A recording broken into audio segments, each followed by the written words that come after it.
নমস্কার,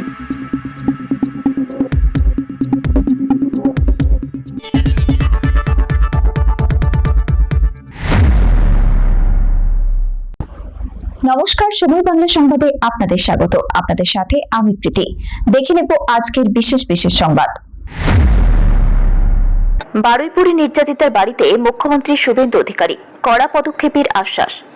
বারুইপুরের নাবালিকা ধর্ষণ ও মৃত্যুর ঘটনায় মঙ্গলবার ঘটনাস্থল পরিদর্শনে যান মুখ্যমন্ত্রী শুভেন্দু অধিকারী।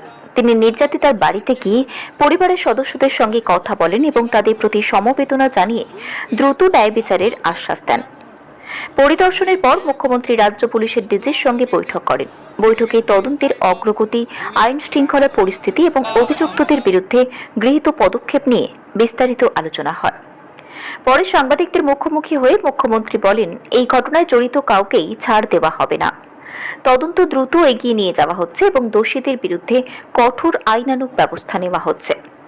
তিনি আরও জানান, নিরপেক্ষ ও দ্রুত তদন্তের মাধ্যমে দোষীদের দৃষ্টান্তমূলক শাস্তি নিশ্চিত করতে সরকার বদ্ধপরিকর।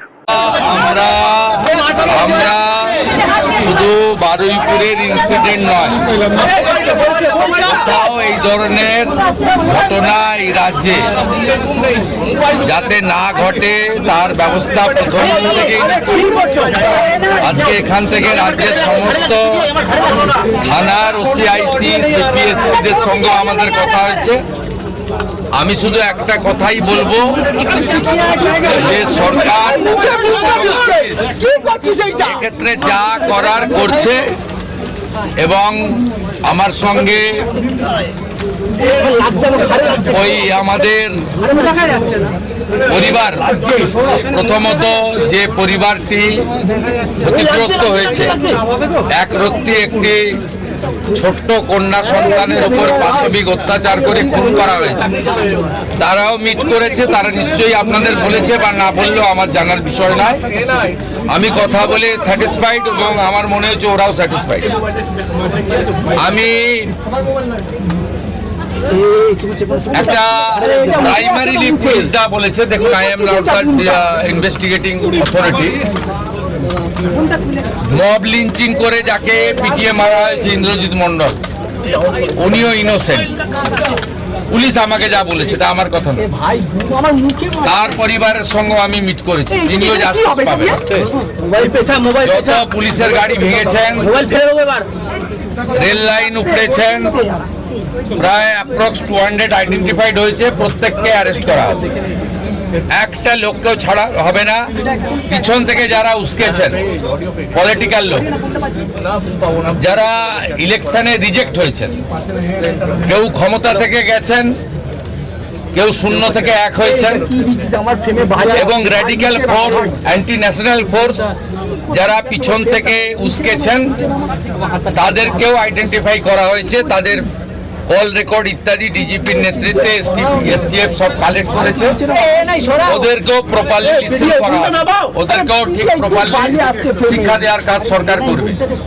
ফার্স্ট অ্যান্ড ফরমোস্ট হচ্ছে 4 জনের মধ্যে 3 জন ধরা পড়েছে, আরেকজনকে ধরতে হবে, ওটা আমরা করছি। রিগার্ডিং কম্পেনসেশন, রিগার্ডিং অ্যাসিস্ট্যান্স, আমরা দুটো পরিবারের উপরই ছেড়ে দিয়েছিলাম। ওরা কিছু কথা আমাকে বলেছে, আমি উইদিন এ উইক আসবো এবং দুটো ফ্যামিলিতে যাব। তখন সরকার, ওরা যা চেয়েছে, সরকার যা করলো দেখতে পাবেন।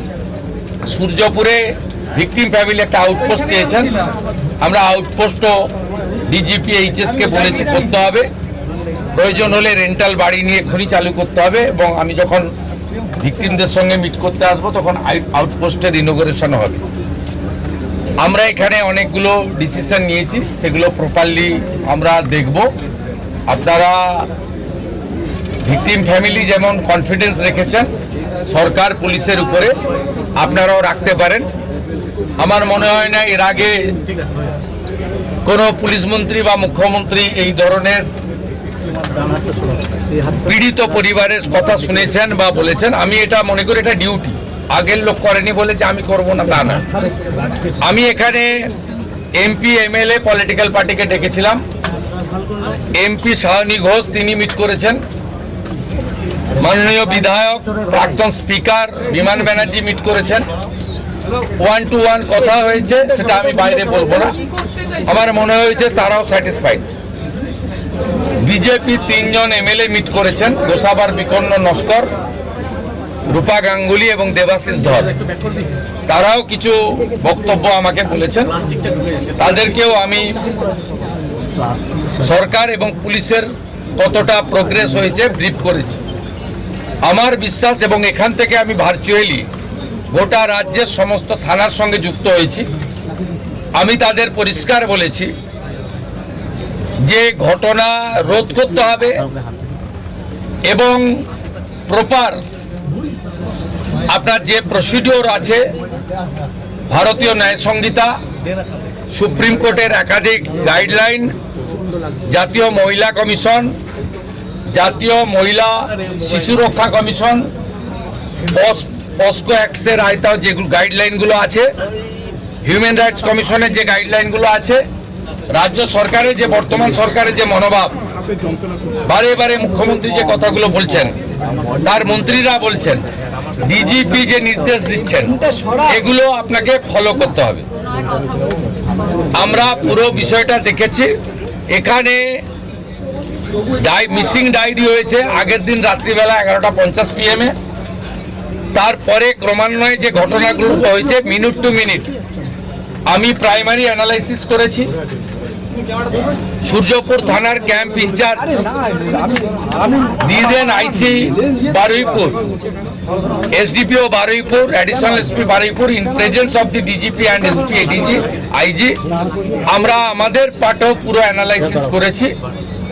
আমি ডিজিপিকে 72 ঘন্টা টাইম দিয়েছি।